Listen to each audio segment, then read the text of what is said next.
ìwà jàǹdùkú àti jàgídíjà tẹ́ ẹ̀ ń hù kọ́ ló máa mú yín jáwé olúborí nínú ìdìbò gómìnà Ọ̀ṣun tí ICC. Bí ìdìbò gómìnà ìpínlẹ̀ Ọ̀ṣun ti ọjọ́ kẹẹ̀ẹ́dógún oṣù keje ṣe kù díẹ̀ báyìí, àwọn ọmọ ìgbìmọ̀ ìpolongo fún sáà kejì gómìnà Adeleke ìyẹn Ìmọ́lẹ̀ Campaign Council tí ICC ti sọ fún ẹgbẹ́ òṣèlú All Progressives Congress APC pé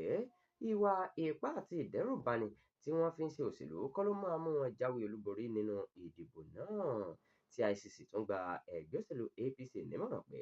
kí wọ́n ṣe àṣàrò lórí bí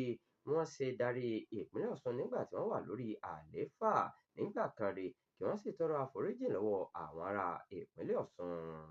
Nínú àtẹ̀jáde kan tí agbẹnusọ ìgbìmọ̀ náà Pẹ̀lúmi Ọlájẹ́ngbèsì fi síta, ó ní ìgbìmọ̀ náà ní ìdánilójú pé gómìnà Adémọ́lá Adeleke tó jẹ́ olùdíje nínú ẹgbẹ́ òṣèlú Accord ni yóò gbégbá òrókè nínú ìdìbò ọ̀hún. Ó ní bí ọjọ́ ṣe ń gorí ọjọ́ tí oṣù sì ń gorí oṣù, àwọn ọmọ ẹgbẹ́ òṣèlú APC ń darapọ̀ mọ́ ẹgbẹ́ òṣèlú Accord lójoojúmọ́, èyí tó fi hàn ibi tí ọkàn àwọn ará Ọ̀ṣun wà.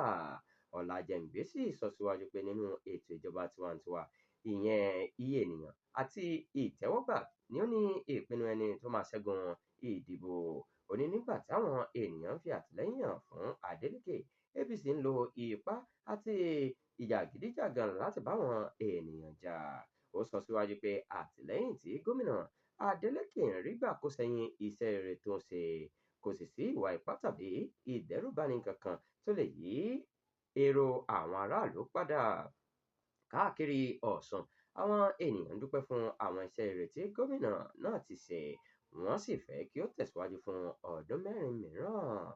Bákan náà ló ń ké sí àwọn èèyàn ìpínlẹ̀ Ọ̀ṣun láti dúró gbọ̀ngbọ̀n, kí wọ́n má ṣe bẹ̀rù rárá, kí wọ́n sì túyàyà jáde ní ọjọ́ ìdìbò láti dìbò kí iṣẹ́ rere tí ìjọba Adeleke ṣe lè tẹ̀síwájú fún ọdún mẹ́rin mìíràn.